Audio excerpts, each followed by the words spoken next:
किया था, उन्होंने ही समुद्र मंथन करके देवताओं को अमृत पिलाया तथा वे ही कच्छप रूप धारण करके मंदराचल की मथानी के आधार बने थे।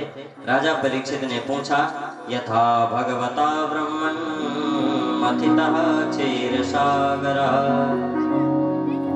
यदर्थं वा यतश्चात्रिं दधाराम्बुचरात्मना।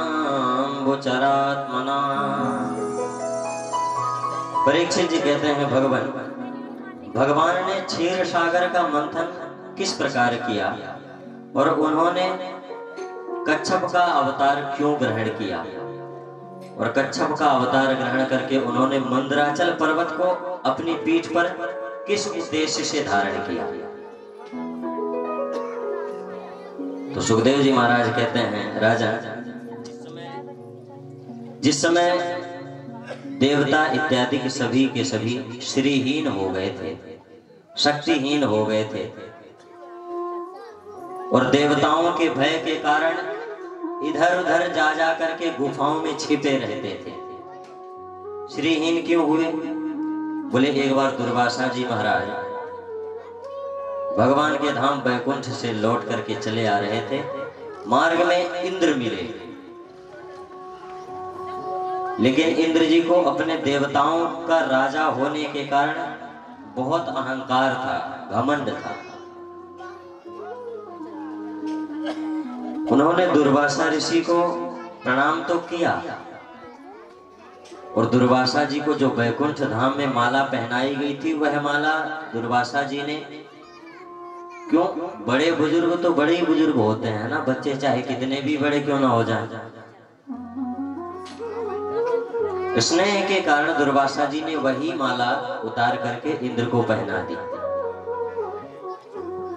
लेकिन इंद्र के अंदर तो अहंकार भरा हुआ था। इंद्र को यह लगा कि मैं देवताओं का राजा हूं, भला बताओ इनकी उतारी माला मैं कैसे पहन सकता हूं।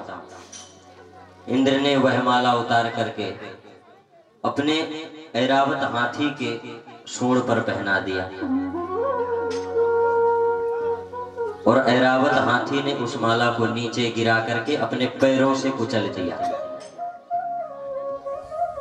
अब दुर्वासा जी जैसा क्रोधित होने वाला भला बताओ कौन हो सकता है।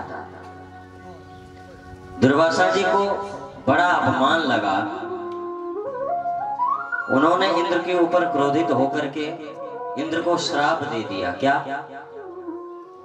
बोले, मूर्ख, तुझे अपने श्री के ऊपर बहुत अहंकार है ना, अपने पद और मान प्रतिष्ठा का तुझे बहुत अहंकार है ना, बहुत घमंड है ना।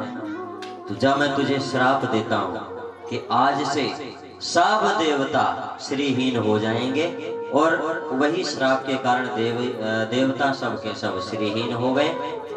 और जब श्रीहीन हो गए, शक्तिहीन हो गए, तो दैत्यों के भय के कारण इधर उधर जा करके गुफाओं में छिपे छिपे भगते रहते थे। क्यों? भले कोई भी कितना भी पहलवान हो,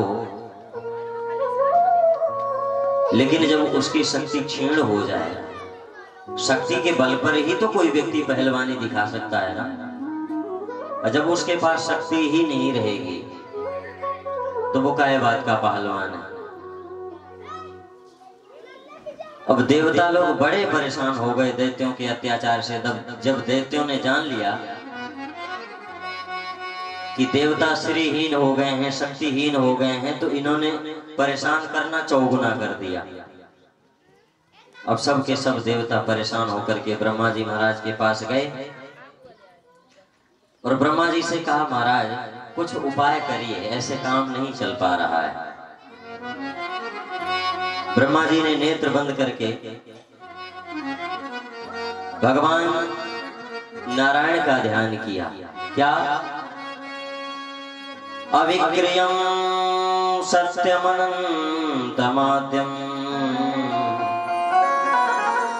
गुहाशयं निष्कलमाप्रतर्क्यं मनोग्रयानं वचसा निरुक्तम नमामहे देववरं वरेण्यम। ब्रह्मा जी महाराज स्तुति करते हैं, भगवान आप निर्विकार सत्य अनंत आदि पुरुष सबके हृदय में अंतर्यामी रूप से विराजमान अखंड एवं अतर्क हैं। सभी के अंदर आप विराजमान रहते हैं, लेकिन संसार के प्राणियों को यह लगता है कि परमात्मा हमारे अंदर है नहीं। और